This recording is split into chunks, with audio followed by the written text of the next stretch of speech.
बहुत ही सुंदर सत्संग श्रवण करने का शुभ अवसर हमको मिला हुआ है। रामदास जी महाराज के द्वारा रचित भक्तमाल ग्रंथ के माध्यम से संतों के दिव्य जीवन चरित्र के बारे में हम श्रवण कर रहे हैं। श्री फूलाबाई जी महाराज का जीवन प्रसंग प्रारंभ है। कल हमने श्रवण किया जोधपुर नरेश फूलाबाई जी महाराज की प्रसिद्धि को सुन करके, उनकी भक्ति की महिमा को सुन करके और फूलाबाई जी से मिलने के लिए जाते हैं।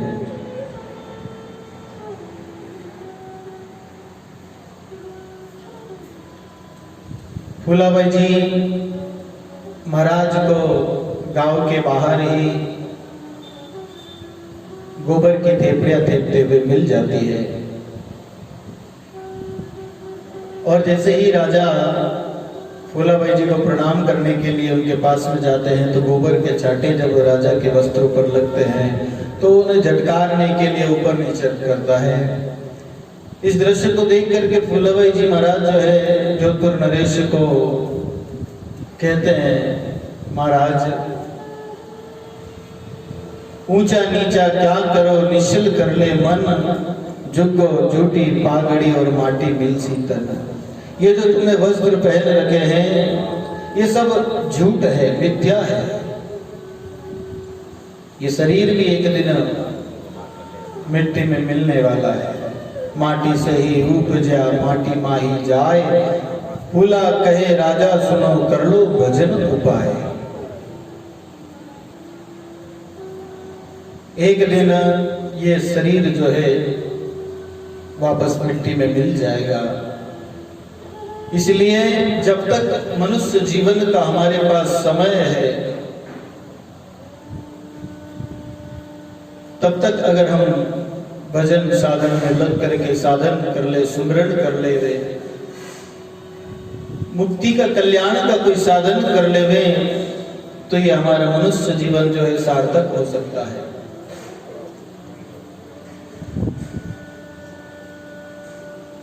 फूलाबाई जी महाराज को अनेक प्रकार से उपदेश देते हैं।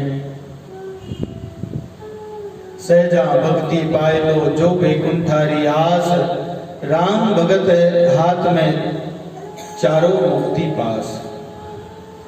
अगर परमात्मा की मुक्ति चाहते हो, परमात्मा की प्राप्ति चाहते हो, मुक्ति चाहते हो, जन्म मरण के चक्कर से छूटना चाहते हो तो भगवान की भक्ति में लग जाओ। संतों के सानिध्य में लग जाओ, क्योंकि सत्संग में, संतों के सानिध्य में ही समस्त मुक्तियां निवास करती हैं। जिसने संतों की सत्संगी जो है प्राप्त कर ली, सत्संगति प्राप्त कर ली, संतों का सानिध्य जिसने प्राप्त कर लिया उन्हें मुक्ति मिल जाती है, उन्हें परम आनंद मिल जाता है। मुक्ति का जो मार्ग है वो सदगुरु के सानिध्य में मिल जाता है, संतों के सानिध्य में मिल जाता है, इस सत्संगत में मिल जाता है। हम पद में गाते हैं ना,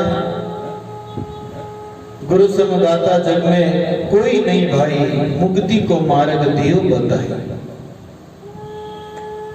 सदगुरु की सानिध्य में जब हम जाएंगे, गुरु महाराज के सानिध्य में जब हम जाएंगे तो हमें मुक्ति का जो मार्ग है, भक्ति का जो मार्ग है वो प्राप्त होगा। इसलिए फूलाबाई जी महाराज कहते हैं कि राजा अगर तुम भक्ति चाहते हो, मुक्ति चाहते हो तो सहज ही भक्ति को प्राप्त करो, संतों के सानिध्य में लग जाओ, जिससे तुम्हें परमात्मा की भक्ति मिलेगी और इसे लेकर के तुम परम धाम को प्राप्त कर लोगे। वेद पंथ सगरा तज्ञा नेत नेत कर गान, एड़े एक ही ब्रह्म के अनुभव से ही जान। जिस ब्रह्म को वेद भी नेति नेति कह करके थक गए, परमात्मा ऐसा है, ऐसा है, ऐसा है, उसका बखान नहीं कर सकते, क्योंकि परमात्मा निराकार ब्रह्म है। परमात्मा एक ऐसा है जिसका बखान शब्दों में नहीं किया जा सकता। वाणी जहां पहुंचती नहीं, वाणी थक जाती है, इसलिए वाणी के द्वारा जो कुछ भी कहा जाता है वो परमात्मा से दूर ही है। परमात्मा के बारे में हम जितना जो कुछ कहते हैं वो शब्द में होने के कारण उस परमात्मा की विशेष महिमा नहीं कर सकता, क्योंकि परमात्मा का स्वरूप जो है वो मौन है। वहां भाषा नहीं पहुंचती, वहां मौन की भाषा जाती है। इसलिए संत अधिक अपने जीवन में मौन को धारण करते हैं। मौन जो है वो परमात्मा की भाषा है, वो परमात्मा सहज ही सुन लेता है। हम जो भाषा बोलते हैं ये हमारी भाषा है, परमात्मा की भाषा मौन है। इसलिए उस परमात्मा को वेद भी नेति नेति कह करके थक गए। बड़े बड़े ऋषि, ब्रह्म ऋषि, महर्षि हुए हैं जिन्होंने भगवान के यश का गान किया है। ब्रह्म ऐसा है करके कहा है, लेकिन वास्तविक में ब्रह्म कैसा है ये बता नहीं सकते, क्योंकि वो बताने का विषय नहीं है, वो अनुभव का विषय है। एड़े एक ही ब्रह्म के अनुभव से ही जाना, उसको अनुभव से पहचाना जा सकता है, अनुभव के द्वारा जाना जा सकता है। अगर ब्रह्म कोई आकार में होता तो उसको किसी प्रकार से हम उपमा भी दे देते कि ब्रह्म ऐसा है, काला है, गोरा है, ठिगड़ा है, लंबा है, और भी कैसा है। ये अगर ब्रह्म के अंदर में कोई आकृति अगर होती तो उसको उस हिसाब से हम बताते, लेकिन ब्रह्म जो है वो निराकार है, सर्वत्र व्याप्त है, हम सभी के पास में है, कण कण में परमात्मा का निवास है। उस ब्रह्म को हम कोई उपमा नहीं दे सकते, इसलिए हर प्रकार से उनके बारे में जितना भी गाया गया है, जितना भी संत गाते आए हैं, गा रहे और गाते रहेंगे, वो सब उस ब्रह्म का कुछ थोड़ा बहुत अनुमान लगाया है। उनको वास्तविकता से जानना तो केवल अनुभव के द्वारा हो सकता है।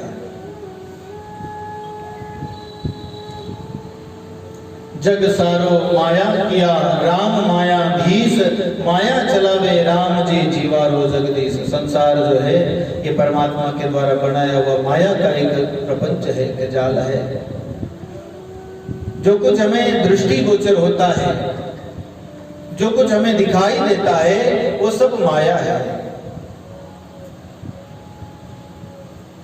जहां तक हमारे मन की पहुंच है, गौ गोचर जहां लग मन जाई, तहां लग माया समझो भाई। गौ यानी हमारी इंद्रियों की जहां तक पहुंच है, इंद्रियों का जितना फैलाव है, जहां तक ये जा सकती है, मन का जितना विस्तार है, वहां तक केवल माया ही माया है। और वह मायाधीश इससे परे है, अलग है।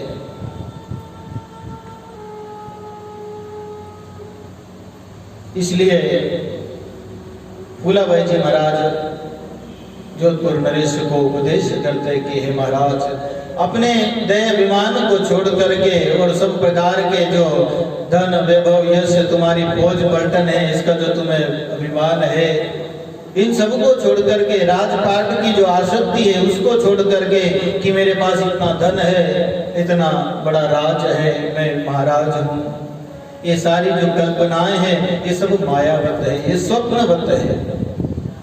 जैसे स्वप्न में मिली हुई वस्तु सत्य नहीं होती, इसी प्रकार से ये जो तुम देख रहे हो ये सब स्वप्न है। हम स्वप्न देखते हैं तो स्वप्न में देखा हुआ कोई भी पदार्थ वास्तविक में प्राप्त नहीं होता। हम स्वप्न में क्या क्या नहीं देख लेते हैं। एक गरीब व्यक्ति स्वप्न में बहुत बड़ा धनपति हो जाता है, खूब सारे उसके नौकर चाकर हो जाते हैं, लेकिन क्या जागने के बाद में वो सारी स्थिति रहती है? नहीं रहती, क्योंकि वो स्वप्न में था और स्वप्न जो जागने के बाद में सत्य नहीं होता। स्वप्न तभी तक सत्य प्रतीत होता है जब तक हम स्वप्न में हैं। इसी प्रकार से ये संसार कब तक सत्य दिखाई दे रहा है? जब तक हम इस संसार में हैं। इस संसार से अपने मन को हटा करके परमात्मा की भक्ति में लगा लें, परमात्मा के नाम में लगा लें। अपने आप को जानने की तरफ जब हम मन को लगाएंगे तो ये जगत भी उस स्वप्न की तरफ विलायमान हो जाएगा, मिथ्या प्रतीत होगा। इसलिए सदा संता का संग करें, सदा सत्संग करें और सत्संग से अपने अंतःकरण को शुद्ध करे। अपनो घर गुहार लो भीतर सुई धोए, अंतःकरण शुद्ध हो सी जासु मंगल होए। फूलाबाई जी महाराज कहते हैं अपने घर में अंतर में झाड़ू निकालो, अंतर में पोछा लगा करके साफ करो। अंतर में साफ करने का क्या साधन है? बाहर कोई गंदगी हो, झाड़ू निकालनी हो तो अपन झाड़ू से पोछा लगा करके साफ कर लेते हैं। अंतःकरण को साफ करने का क्या साधन है? अंतःकरण को साफ करने का साधन केवल परमात्मा का नाम है। नाम के द्वारा हमारा अंतःकरण शुद्ध होता है। प्रेम के सहित नाम का स्मरण किया जावे तो अंतःकरण शुद्ध होता है। प्रेम को पानी, नाम को साबुन, दो ही मिलता था। इन दोनों से ही अंतःकरण की शुद्धि होती है और शुद्ध अंतःकरण में ही परमात्मा विराजते हैं। बोलो ना। ऊंच नीच कछुहे नहीं साहेब रे दरबार, 3 लोक 14 भवन वीरो ही घर बार। सब परमात्मा का ही घर है, सब दूर परमात्मा सर्वत्र निवास करते हैं। हर एक जगह परमात्मा निवास करते हैं। केवल हमारे पास उस परमात्मा को देखने के दिव्य चक्षु हो, गुरु महाराज के द्वारा दिए हुए नेत्र हमारे पास हो तो हम परमात्मा को कण कण में देख सकते हैं। हम अपनी आंखों के द्वारा नहीं देख सकते। हमारे ये चर्म चक्षु है, ये केवल संसार में माया को ही देखते हैं। जो गुरु महाराज ने हमें ज्ञान चक्षु दिए हैं उनके द्वारा हम देखेंगे, तब हमें इस संसार नहीं, इसमें केवल परमात्मा दिखाई देगा। जगत नहीं दिखाएगा, फिर जगदीश दिखाई देगा। नाही रे हम नाही रे सत्य राम सब माही रे। वो परमात्मा जो परम सत्य है वो सभी में विद्यमान है। सब घट माही राम है, रीता घटना कोई। दिन दिन उन घटरी जिन घट प्रगट हो। सब में, सबके अंदर में, आपके अंदर में भी परमात्मा है, मेरे अंदर भी परमात्मा है। और मनुष्य ही नहीं, जितने भी इस धराधाम पर जीव मात्र है उन सभी के अंदर परमात्मा विराजमान है। कीड़ी से लेकर के हाथी तक सबके अंदर परमात्मा समान रूप से विराजमान है। और सब में हम परमात्मा को देखेंगे तो हमारा कितना लाभ होगा। एक तो हमारा द्वेष भाव समाप्त हो जाएगा, किसी के प्रति हमारा ईर्ष्या का भाव नहीं रहेगा। क्यों? क्योंकि भगवान से कोई ईर्ष्या थोड़ी करता है। जब सभी में परमात्मा निवास करते हैं तो सभी से प्रेम होगा। हम कीर्तन में बोलते हैं, सुनते हैं ना, मुझ में राम तुझ में राम सब में राम समाया है। कर लो सभी से प्रेम जगत में कोई नहीं पराया है। मुझ में राम तुझ में राम सब में राम समाया। सब में परमात्मा समाये हुए है। भगवान सबके अंदर है, इसलिए सभी से प्रेम का भाव रखें, सभी से मैत्री का भाव रखें, सभी से अपनापन रखें, भेदभाव किसी से नहीं रखे। और अपना भाव भी परमात्मा के नाते रखे, ऐसा अपना भाव भी न रखे जिसके अंदर में मोह हो जाए। परमात्मा के नाते सब अपने हैं। इसलिए इस प्रकार का भाव बना करके रहे। ऐसा भाव जब हमारा बनेगा तो हमारे अंदर में स्वतः ही परमात्मा की भक्ति जो है उदित हो जाएगी। हमारा भेदभाव छूट जाएगा, और जब संसार से भेदभाव छूटा तो सब प्रकार से हमारा बंधन छूटा ही छूटा है। दोनों प्रकार से तो संसार में बंधन है, या तो स्नेह का बंधन है या भेदभाव का बंधन है,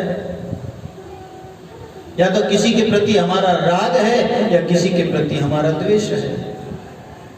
जब दोनों ही ना रहे, द्वेष किसी से ना रहे और प्रेम है तो परमात्मा के नाते सबसे रहे, तो दोनों प्रकार के बंधनों से हम बच जाते हैं।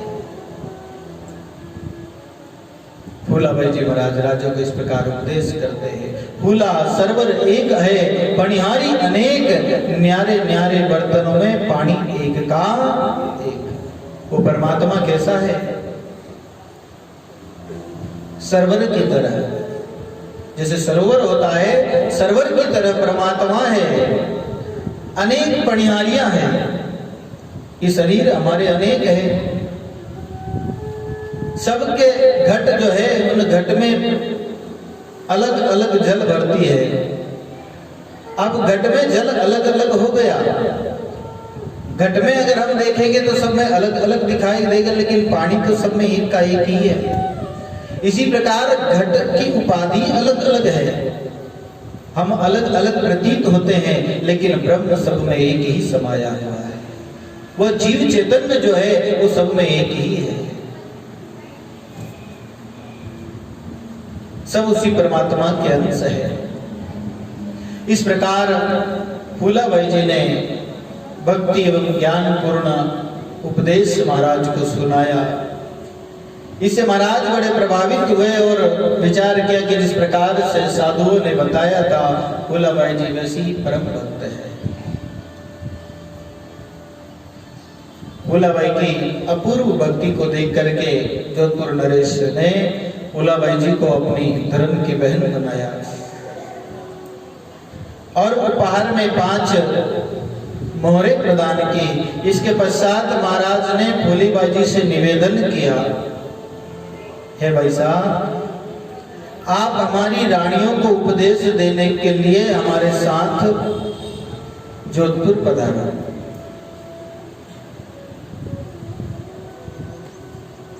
फूलाबाई जी ने कहा, मन तो मेरा नहीं है, मोरा मन माने नहीं। ओ जसवंत बड़ो नरेश, पाजा रोटी राबड़ी अठे राम भजन रो भेष। अटे अपनी रूखी सूखी रोटी सब्जी खान भगवान का भजन करा। आप बड़े महाराज हो, आपको वहां कहाँ समय मिलता होगा, ऐसा विचार किया फूलाबाई जी ने।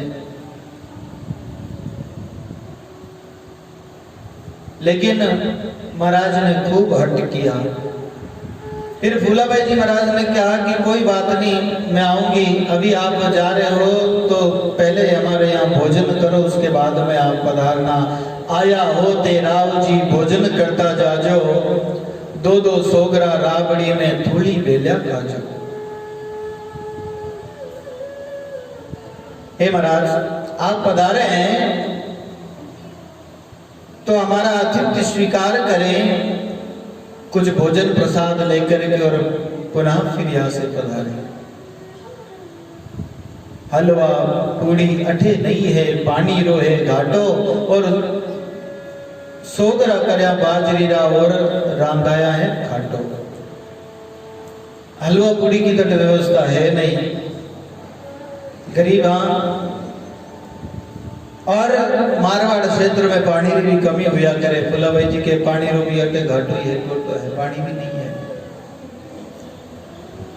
लेकिन फिर भी भगवत कृपा से जो प्रसाद है, सोगरे बने हैं और बनाएंगे, घाटो बनाएंगे, वो आपको हम प्रसाद पवाएंगे। आप प्रसाद लेकर के फिर जाए। राजा ने कहा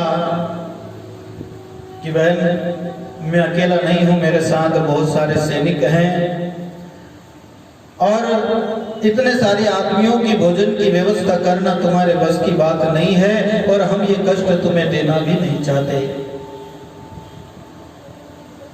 फूली भाई जी महाराज ने कहा कि आप इस बात की फिक्र न करो, आप तो भोजन प्रसाद के लिए पधारो, अपने सैनिकों को भी ले आओ, सब व्यवस्था राम जी करेंगे। फूला भाई जी ने एक भी न सुनी। तब राजा ने अपने जो सैनिक दूर छोड़ के आए थे उनको बुला लिया। फूला भाई जी महाराज ने एक मिट्टी की हांडी में गेहूं की थूली चढ़ाई चूल्हे के ऊपर, और दूसरी में राबड़ी, और तीसरी में खाटो कड़ी चढ़ा दिया। ये 3 हांडियां। हांडी कितनी बड़ी है महाराज? ज्यादा से ज्यादा 2 किलो री, 3 किलो री। और फौज महाराज कहते घड़ी हारी थी।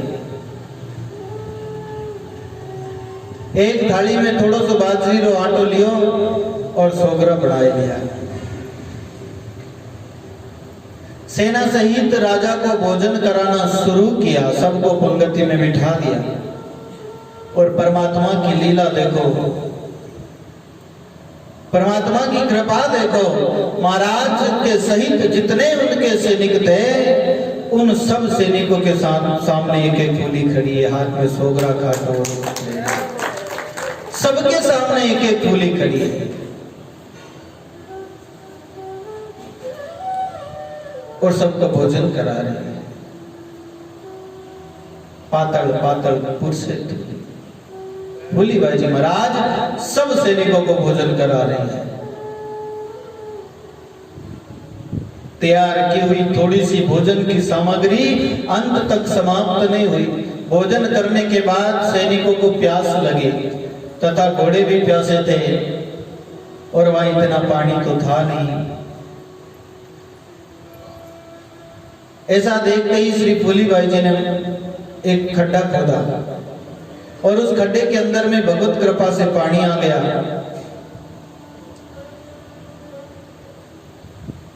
वहां राजा ने जलपान किया। तब फूली भाई जी महाराज ने आदेश दिया सब सैनिकों को कि तुम भी ऐसे छोटे छोटे गड्ढे खोदो और स्वयं जल के साथ घोड़ों को भी जल पिला दो। सब सैनिकों ने फूली भाई जी के आदेश से गड्ढे खोदे, जिसमें पानी ऊपर ही निकला। जमीन में अगर हो हाथ दे रो खोदे, जिरमें पानी को निकले। और फूली भाई जी महाराज की भक्ति के प्रताप से एक हाथ रखा डम पानी आएगा। इसे भक्ति कहते हैं। ये नाम के अंदर में गलतान हो जाते हैं। जो भगत परमात्मा उनकी हर प्रकार से रक्षा करता है, उनकी हर इच्छा को पूरी करता है। भगत जो चाहता है, जैसा चाहता है वैसा हो जाता है। ना चाहे तो भी आवश्यकता के अनुसार भगत ना चाहे, लेकिन जिस समय जैसी भक्त की आवश्यकता होती है परमात्मा उसको पूरा करते हैं। होनी चाहिए अंदर में भक्ति।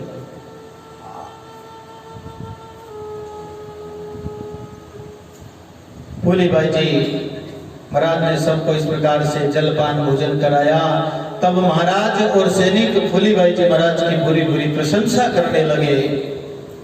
तब फूली भाई जी ने कहा, पतसु कारज सब सरे, पतसु उतरे पार, फूला कहे पत बायरा, डूबेला मझधार।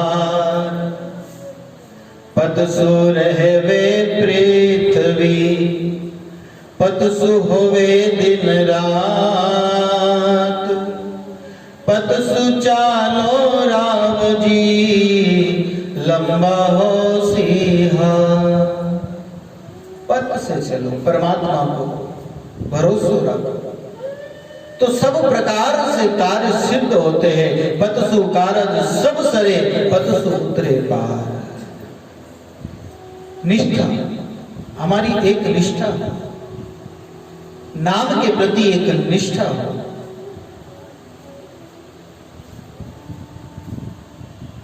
फूला कहे पत बायरा, डूबेला मझधार। जिनको परमात्मा पे भरोसा नहीं है, विश्वास नहीं है, वो इस संसार में डूबेंगे।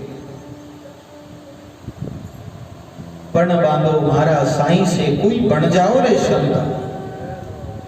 पण बांधने पांडव गया जिन्हें मिलिया भगवंता, ऐसा कहते हैं वाणी। जिनको भगवान जो साचो भरोसा है, साचो विश्वास है, उनका सब कार्य सिद्ध हुआ। पतसु रहवे पृथ्वी, पतसु होवे दिन रात, ये सब धर्म पर टिके हैं, ये सब सत्य पर टिके हैं, ये एक निष्ठा पर टिके हैं।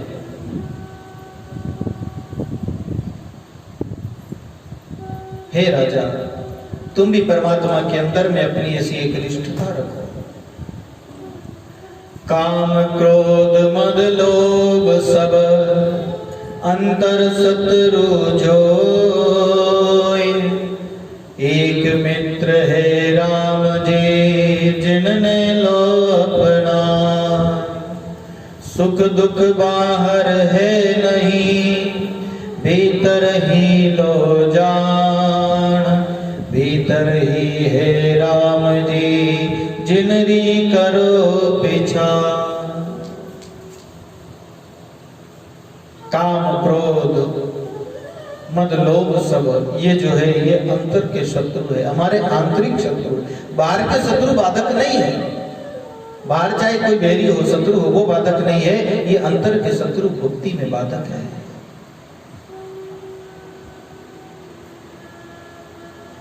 और मित्र कौन है? सच्ची मित्रता किससे होनी चाहिए? कल मित्र दिवस था, लोग अनेक प्रकार से मित्रता के संदेश देते हैं, फलाना मित्र है, मित्र है, लेकिन होना भी चाहिए। संसार में मित्रता अति आवश्यक है। मित्रता का भाव सर्वत्र होना चाहिए, सभी में होना चाहिए, क्योंकि सभी परमात्मा के नाते अपने हैं। सभी से मित्रता का भाव रखे, प्रेम का भाव रखे, स्नेह का भाव रखे, लेकिन परमात्मा के नाते वास्तविक मित्र। जैसे कोई हमारा एक घनिष्ठ मित्र होता है जिसके साथ में हमारी विशेष मित्रता है, बहुत गहरी मित्रता है, उस मित्र के जो दोस्त होते हैं, उसके जो मित्र होते हैं, वो भी मित्र के नाते हमारे मित्र ही लगते हैं। वो मित्र के नाते हैं, मित्रता केवल एक से है। अब उसके नाते उनके जितने भी मित्र हैं उन सबसे भी हम प्रेम का व्यवहार करते हैं। क्यों करते हैं? क्योंकि हमारे मित्र के मित्र हैं। ऐसे ही हमारे परम मित्र तो हैं, वो परमात्मा है, राम जी महाराज है, वो हमारे परम मित्र है। और ये सब संसार उन्हीं का बनाया हुआ है, इसलिए इनके साथ में उनके नाते हमारी मित्रता है।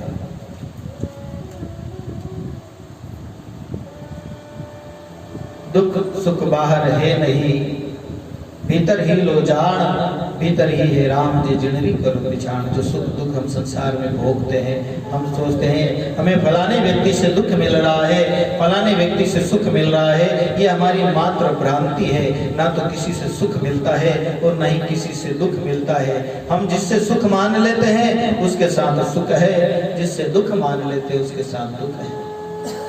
सुख दुख हमारे अंतर की ही उपज है। फूलीबाई जी महाराज की सीधी सादी भाषा में ज्ञानपूर्ण बात सुन करके महाराज ने उनसे कहा कि फूला,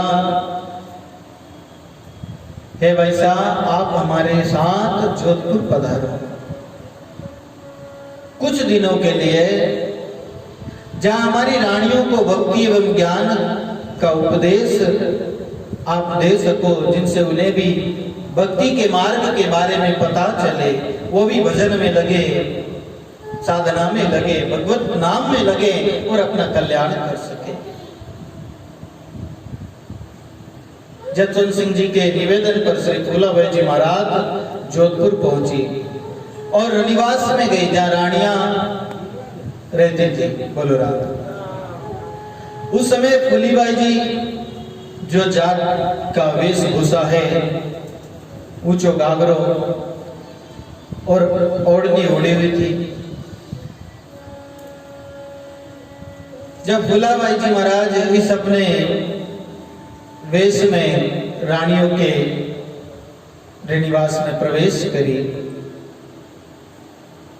उस समय रानियां तो बस अब राजा री रानियां बटका ही कमी, बढ़िया गहना लत्ता कपड़ा दुनिया भर का ओढ़ीड़ा पेरीड़ा साग, जने फूलाबाई जी को इस प्रकार के वेश में देख करके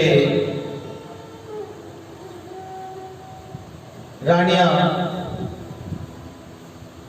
उन्हें एक, जैसे हम किसी व्यक्ति को उलाहना की दृष्टि से देखते हैं ना, घूर घूर कर, ऐसे रानियां उन्हें घूरने लगी। ए भाई सा कटु पधारिया, इन्हें कपड़ा लगता तो देखो कहीं गवार कटु आएगी नहीं कि कौन भेज दिए भाई नहीं। ये रानियां मनी मन विचार करे और फूलाबाई जी ने बड़ी घूर घूर ने देखे।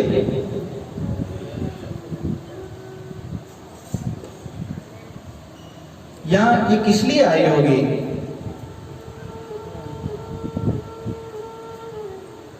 कौन इनको लेकर के आया?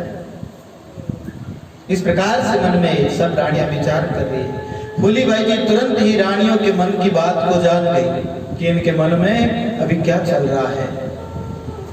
और फूलाबाई जी महाराज अपनी सीधी सरल भाषा में कहने लगी, टगमग टगमग थे कहीं जो जन्म अमोलक यूं ही खो। ये इस प्रकार से घूर घूर कर टगमग क्या देखती हो? ये अपने जो मनुष्य जीवन मिला हुआ है उसे व्यर्थ में ही खो रही हो। तुमने दुनिया भर का आभूषण पहन रखा है, गहना पहन रखा, वो कैसा है? फूलाबाई जी महाराज कहते हैं, गहनो गांडो तन की शोभा, काया काचो बांडो, फूली के वे रानिया ने राम बजोए रांडो। देश अपनी मारवाड़ी भाषा है। अब फूलाबाई जी ने कोई संको तो है नहीं, ये रानियां हैं जिन्हें थोड़ा बहुत अलग बोला की कर बोला ना। और जहां इस प्रकार का हमारा भाव हो कि हमसे बड़े हैं, हम छोटे हैं, और सामने वाला बेटा वो सोच ले कि हमसे छोटा है, तो उसे उपदेश ही नहीं लगता। उपदेश इसी प्रकार से लगता है, खरी खरी बात वे जन सामने वाला ने लागे कि हाँ कोई बात में दम है। फूलाबाई जी अपनी सहज भाषा में कहते हैं, ये जो तुमने शरीर पर गहना पहन रखा है, ये ओढ़ रखी है, ये सब कोई मतलब का नहीं है। शरीर ये कच्चे घड़े की तरह है, एक दिन विनस जाएगा, फूट जाएगा। फूलाबाई जी महाराज और कहते हैं रानियों को, राम भजो ए रानिया कहियो हमारो मान, बनसो गली कूतिया कीड़ा परसी कान। भजन करो, अगर भजन नहीं किया, सुमरण नहीं किया, तो गली की कुत्ती बनना पड़ेगा।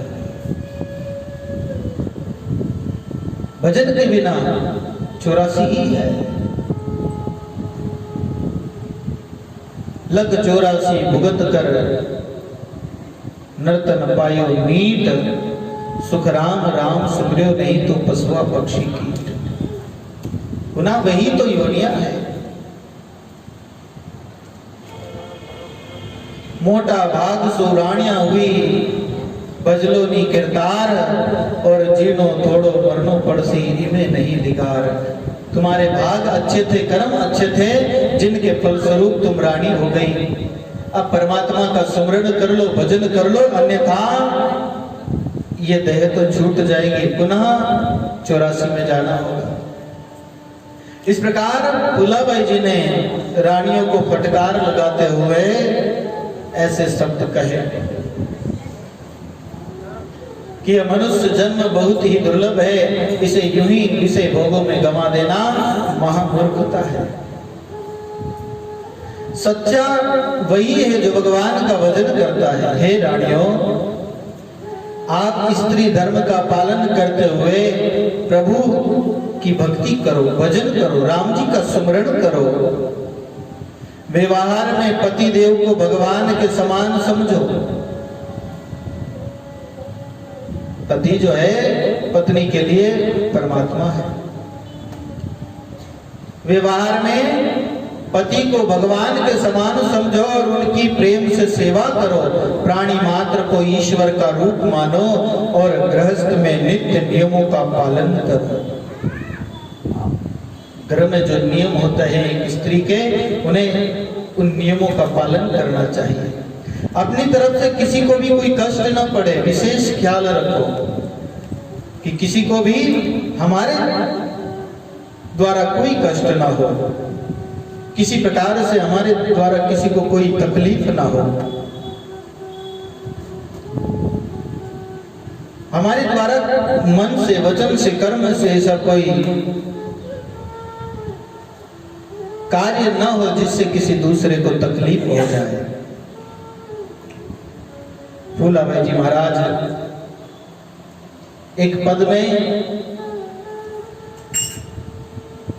संदेश देते हैं, उन रानियों को नहीं, सभी नारी जाति के लिए यह संदेश है और बहुत ही अच्छी बात कही है।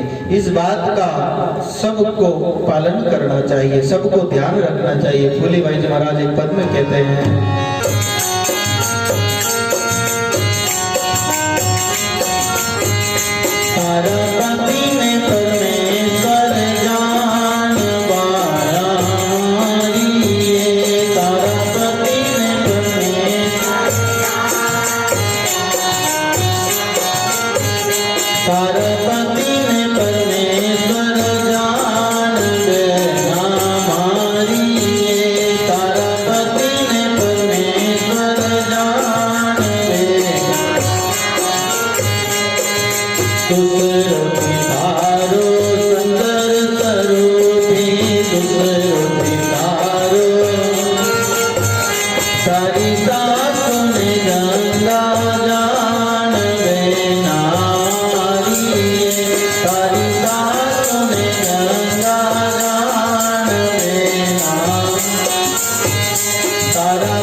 साधु संत तारे घरे पधारे, साधु संत तारे,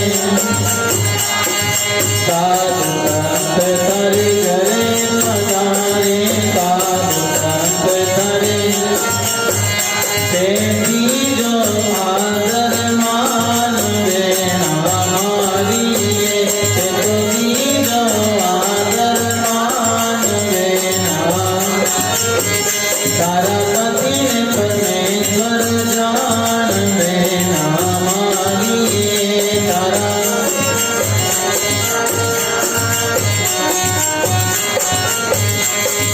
भाई भूमि अर्ज करे माया ने, भाई भूमि अर्ज करे राना, भाई भूमि अर्ज करे राना ने, भाई भूमि अर्ज करे तेरी जो करो तुरंत होए कल्याण देना हमारी, करो तुरंत होए तारा पति परमेश्वर जान देना हमारी, तारा पति परमेश्वर जान, तारा पति परमेश्वर जान देना हमारी, तारा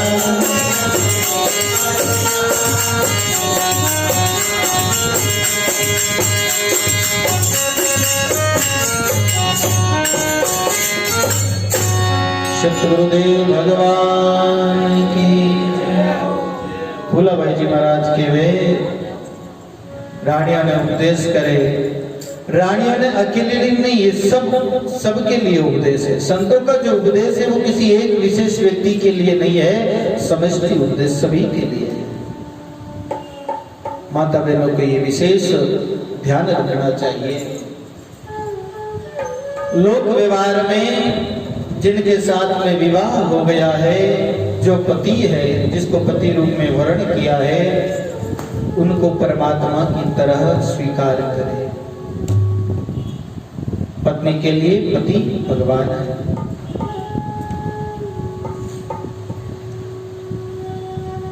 फूलाबाई जी कहते हैं थारा पति ने परमेश्वर जान देना मानी। और घर के सदस्य में ससुरो जी थारो शंकर स्वरूपी सासू ने गंगा जान, उनको भी भगवत उपाधि दे करके उनका आदर सम्मान करें। ऐसा नहीं कि ससुरो जी कटी पड़ी रहे ना, घूमता रमाइनो गालियां काढ़ो करे। बूढ़े होते हैं, बूढ़े व्यक्ति का घर में सम्मान होना चाहिए। जिस घर में वृद्ध का सम्मान है, उनका आदर है, वहां पर परमात्मा का निवास होता है। हम बूढ़े को सम्मान नहीं देते, बूढ़े व्यक्ति का हम आदर सत्कार नहीं करते, उनका तिरस्कार करते हैं, जिससे भगवान रुष्ट हो जाते हैं। बूढ़े व्यक्ति पराधीन होते हैं। बूढ़ा जो होता है वो एक शिशु की तरह होता है। जैसे छोटा बच्चा होता है, बालक, वो पराधीन होता है, वो माता पिता के अधीन होता है, स्वयं कुछ कर नहीं सकता। छोटा बच्चा क्या कर सकता? ऐसे ही वृद्ध जो है, बूढ़े जो है, वो स्वयं तो कुछ कर नहीं सकते, शरीर वृद्ध हो गया है। वो अब अपनी औलाद के ही आश्रित होते हैं, इसलिए उनका पूरा ध्यान रखना चाहिए। एक जिस प्रकार से हम अपने छोटे बच्चे की सेवा करते, देखभाल करते हैं, उसी प्रकार से घर के बुजुर्गों की देखभाल करनी चाहिए। उनसे आशीर्वाद मिलता है। संसार का धन तो समाप्त हो जाता है, आशीर्वाद समाप्त नहीं होता है। बुजुर्गों को जो आशीर्वाद होता है, उससे जीवन में बहुत बहुत उपलब्धियां मिलती हैं, आंतरिक शांति मिलती है। और फूलाबाई जी महाराज ने कहा, जैसे माता बहना भोजन बनावे तो भोजन ऐसे ही नहीं बना लेनो, चौको दे में रसोई करो, पहला चौको लगाओ। पहले तो लिपता पोता काचो करो, तो आजकल फर्श है तो फिर महीने पोछो लगा, पछे भोजन रसोई में भोजन बनाओ। इनान कर पछ रसोई में जान, पोछो लगान, पछे भोजन रो कार्य शुरू कर दो। और शुद्ध जल कपड़ा छाण फिर बाद में बिना उपयोग करे। है जो नहीं 1000 महीने से बाल्टी डबई लान भर नवेश काम शुरू छाण के उपयोग करे। भले ही जल साफ है, स्वच्छ है, माना कि उसमें कुछ जीव नहीं है, लेकिन फिर भी जल को छान के लेने में अपना बिगड़ता क्या है। और भोलाबाई जी महाराज कहते हैं कि 4 दिन चौका में नहीं जाओ। माता बहन इस बात का विशेष ध्यान रखें, जब 4 दिन के लिए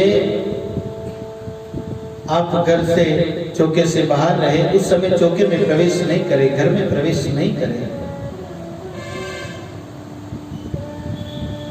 ये एक ऐसी स्थिति है जिसे ना चाहते हुए भी माता बहनों को स्वीकार करना पड़ता है।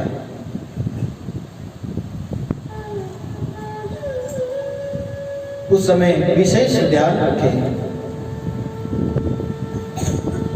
किसी भी प्रकार से जो कार्य भगवान के भोजन में काम आता हो उस पदार्थ को न छुए, उससे दूर रहे। ऐसी स्थिति में मंदिर में प्रवेश करना भी वर्जित होता है। ऐसी स्थिति में कोई शुभ कार्य में भाग लेना भी वर्जित होता है। इनका विशेष ध्यान रखना चाहिए। भोजन रसोई में जहाँ भोजन बनता हो उस भंडार गृह में प्रवेश नहीं करना चाहिए।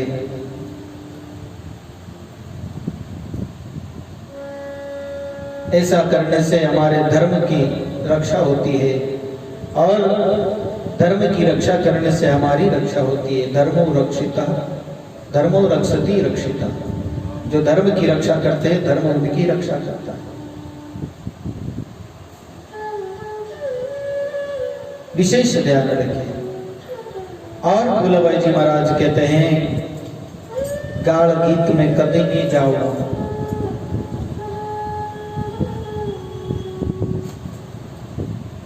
इसमें भी नहीं जाना चाहिए।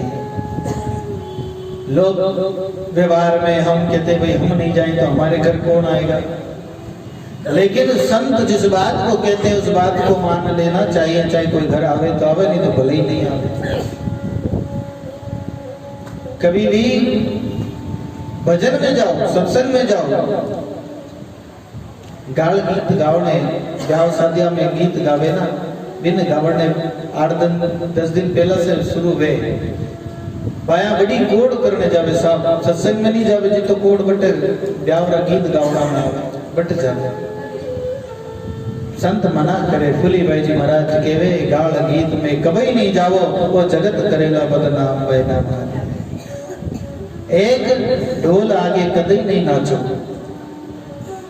हमें तो लाज शर्म सारी बेच न बचे नाचा करे। संत मना करे। ढोल के आगे आजकल तो डीजे बाजे महाराज मोटा मोटा, और इन बात पर कोई ख्याल भी नहीं रहे। बीन नहीं नाचे, हमें ससुर जी सासुर जी हगले करे बिना हम ही नाचे। मर्यादा का उल्लंघन करने से, मर्यादा को हम जब तोड़ देते हैं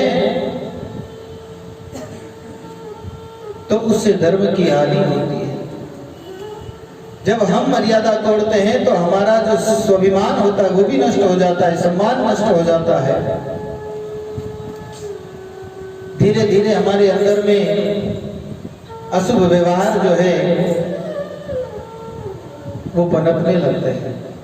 हम बड़े का सम्मान नहीं करें, बड़ों का आदर नहीं करेंगे तो वो संस्कार हमारे अंदर में धीरे धीरे जमा होने लगते हैं। हम ऐसा करेंगे, हमारे बाद में आने वाली पीढ़ी भी ऐसा ही करेगी। इसलिए विशेष ध्यान दे रहे हैं। संतों ने ये जो बात कही है इसमें उनका कोई स्वार्थ नहीं है। ऐसा अगर हम करते हैं तो हमारा ही भला है, हमारे ही अच्छे के लिए संतों ने कहा है। और साधु संत तारे घरे पधारे दीजो आदर मान। कोई संत महापुरुष घर आवे उनका बड़े प्रेम से आदर सत्कार करे। बाई फूली अर्ज करे बायाने तारो तुरंत होवे कल्याण। इन प्रकार से नियमों का पालन करते हुए परमात्मा का भजन करे तो नारी का कल्याण बहुत ही जल्दी हो जाता है, शीघ्र ही परमात्मा की प्राप्ति कर लेती है। रानियों को सत्संग अमृत का पान कराने के बाद में महाराज जसवंत सिंह जी को श्री भोलेबाई जी ने राम भजन के रहस्य की बात बताई और श्री जसवंत सिंह जी अष्टांग योग को विशेष महत्व देते थे। यम नियम आसन प्राणायाम प्रत्याहार धारणा ध्यान समाधि इन अष्ट विधि से समाधि तक जाने की साधना करते थे, किंतु श्री भोलाबाई जी महाराज ने एक राम भजन की सार बात उनको बताई। बोले सतगुरुदेव भगवान की सार बात बताई। काजी कीचड़ भेड़ कर पीवे सब संसार, राम भजन हेकड़ो भूली कोई बिरली पीवनहार। सब योग साधन जो है वो राबड़ी रो पीवनो है और भगवान रो भजन जो है और घी रो पान करनो कोई बिरला ही कर सके। भोलाबाई जी महाराज ने राजा को भक्ति का उपदेश दिया।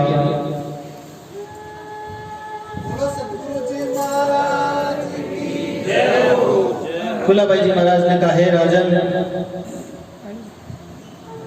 इन कर्म कांड युक्त साधन करना सरल है और मंजिल अति दूर है और परमात्मा का नाम उससे भी सरल है और इसमें मंजिल बहुत नजदीक है, बहुत जल्दी परमात्मा मिल जाते हैं। लेकिन इस नाम का स्मरण कोई बिरला ही कर पाता है, कोई कोई ही इस नाम का स्मरण करता है और जो नाम का स्मरण करता है बहुत से पार हो जाता है। इस प्रकार भोलाबाई जी ने राजा को उपदेश दिया और कुछ दिनों तक श्री भोलाबाई जी महाराज जोधपुर में रहे। पास के गांव में लोगों को सत्संग का लाभ भी दिया और फिर भोलाबाई जी महाराज वापस मांझवास पधार जाते हैं।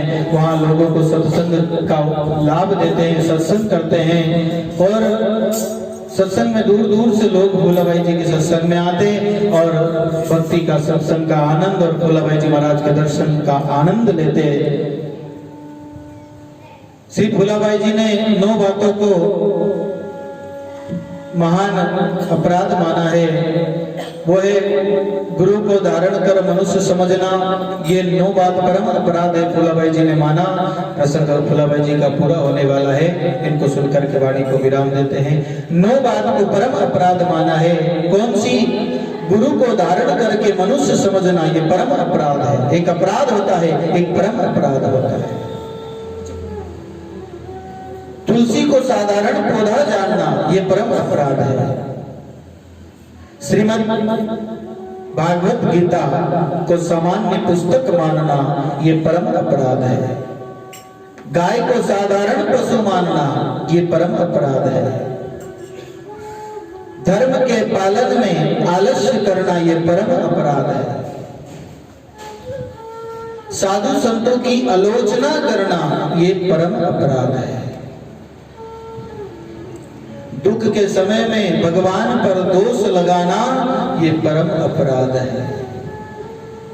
किसी भी प्राणी का अहित करना, ये परम अपराध है। तथा भगवान के अवतारों को साधारण मनुष्य की तरह जानना तथा इसी प्रकार भगवान तथा भगवत प्राप्त महापुरुषों की सेवा में दोष दृष्टि रखना, ये परम अपराध है। और उनकी सेवा में भी 32 अपराध बताए गए हैं, जो भी भोलाबाई जी महाराज ने बताए हैं। इस प्रकार भोलाबाई जी महाराज ने अनेक प्रकार से जीव के कल्याण के लिए ये बात बताई और भक्ति का मार्ग बताया। अनंत जीवों को भक्ति के मार्ग में लगा करके श्री भोलाबाई जी महाराज 37 साल तक इस धराधाम पर रहे और फिर परमात्मा में समा गए। भोलाबाई जी महाराज ने जीवित समाधि ली। 1734 माघवती 23 जनवरी 1677 ईस्वी को जीवित समाधि ली और महानिर्वाण को प्राप्त हो गई। जीवित समाधि के 14 दिन बाद महाराज जसवंत सिंह जी ने समाधि स्थल पर एक छतरी बनवाई। छतरी के खंडहरी पत्थर जो पुराने टूटे फूटे आज भी वहां दर्शन करने के लिए मिलते हैं। इस प्रकार संत श्री रामदास जी महाराज ने श्री भोलाबाई जी के जीवन का ये प्रसंग कहा और फूलाबाई जी ने गुरुदेव से सार ज्ञान प्राप्त करके राम रस रूपी प्याला पी करके परमात्मा को प्राप्त किया। ये फूलाबाई जी महाराज का जीवन प्रसंग हमने सुना। ऐसे परम साध्वी श्री फूलाबाई जी महाराज के चरणों में हमारा बारंबार दंडवत प्रणाम है, बार बार उनको नमस्कार है। बोलो राम जी महाराज की, श्री फूलाबाई जी महाराज की राम।